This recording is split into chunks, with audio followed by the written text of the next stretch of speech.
So just wanted to take the time to dedicate a video to one of my true loves, and that is Dragon Ball and the Dragon Ball franchise. It's been a good month if you're a Dragon Ball fan, you know? It's seen the comeback of the Dragon Ball games. Some have been hot, some have been cold, but Dragon Ball Sparking Zero is out, played by millions, being destroyed by the Great Ape by millions. I think they're doing a patch, by the way, to make it easier. I'm not sure that that's a good move or a bad move. You can just lower the difficulty, but apparently if you lower the difficulty, then you get different choices and stuff like that, so it takes away from the story. I don't know. I never lowered the difficulty.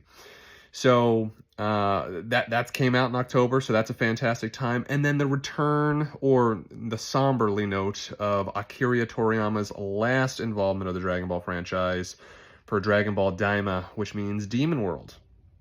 And it's released on Crunchyroll and even Netflix, which is awesome. Netflix paid a bunch of money probably to get it, and came out I think a week ago. It's releasing weekly. Seen the first episode. Have a review coming to that soon. But it's a good time to be a Dragon Ball fan, boys and girls. It's good times are rolling. You got the show, you got the game, you got everything coming at you. I did watch the first episode of Daima, and Daima's pretty good. I don't know why some people are liking it, some people are not liking it. A lot of it's mainly a recap for the first episode. I will say this, Dragon Ball, or manga or anime in general, most of the time, it is better to watch it in dub. Or not dub, sub rather. Dragon Ball, wholeheartedly believe the only true way to watch it, if you're an American Dragon Ball fan, rather, is the English dub. Like, English dub Dragon Ball, the voice actors are absolutely phenomenal. So I can't wait for that to come back. I think that's in November. They're actually releasing the first 2 episodes in theaters for like some special release. I don't know if it's nearby. I'll probably try to catch it if it is. But hopefully that's coming to Netflix too, so I can watch both. And yeah, so it's just a great time to be a Dragon Ball fan. You know, Dragon Ball Kakarot was a game a couple years ago. That was a good game. I didn't get that much hype, but Sparking Zero is getting a lot of hype. Dragon Ball Daima, canon from Akira Toriyama. Unfortunately, he passed away, so that's great that we get to see some more work from him. And it looks like a cool story. I mean, the biggest issue, I think, with the Dragon Ball franchise was that everyone just kept escalating in power. And everyone, I mean, I accept that. Like, I don't care, whatever. But a lot of people complain, like, they just escalate their power. There's no end. It just keeps going up. So then in this, I guess they kind of address it. Really, that's the main thing in this story, is they're kind of watching them grow in power, and the one dude's like, you know, we're gonna die if we don't do something, and we can't make evil wishes with great old Shenron, but we're gonna make a wish that nerfs their power, which I don't know, like, there's some issues with that, I would say, logically speaking, but it still kind of makes sense, and tries to address the biggest issue in the franchise, which is just endless power scaling. So they turn them into little children.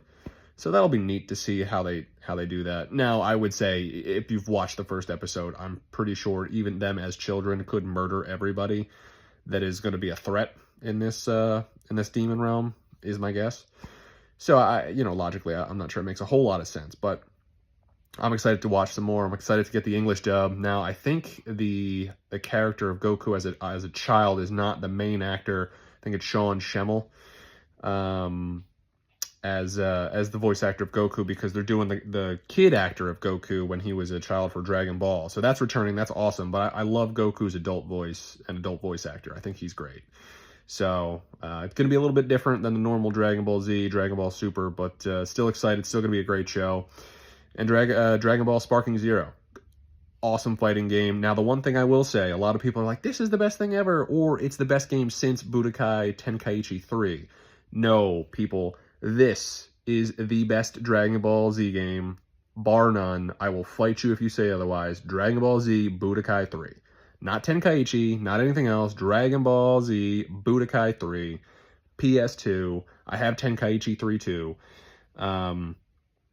It's just awesome. It's a great game. I loved it. I sad my PS3 that has that back save on. I had every single unlock, every Dragon Ball, every capsule, everything. And it's a fun game, endlessly awesome. I think the best fighting game they've ever produced. It's not a 3D fighting game, it's a side-by-side, but I don't think you need that. Like, I wish they would recreate that Not in an HD remake, just in a full remaster. I would jizz all over with Kamehamehas. So just want to throw that out there. In case anyone disagrees, I will find you and I will beat you with my sack of Dragon Balls. But in any case, I'm excited to be a Dragon Ball fan right now. Hopefully everyone that is a Dragon Ball fan is excited for what's to come. And yeah, let me know. Have you gotten murdered by the Great Ape? Do you think Budokai 3 is the best fighting game the Dragon Ball's ever produced? And are you excited for Dragon Ball Daima? I know I am. So until then, we're on to the next episode.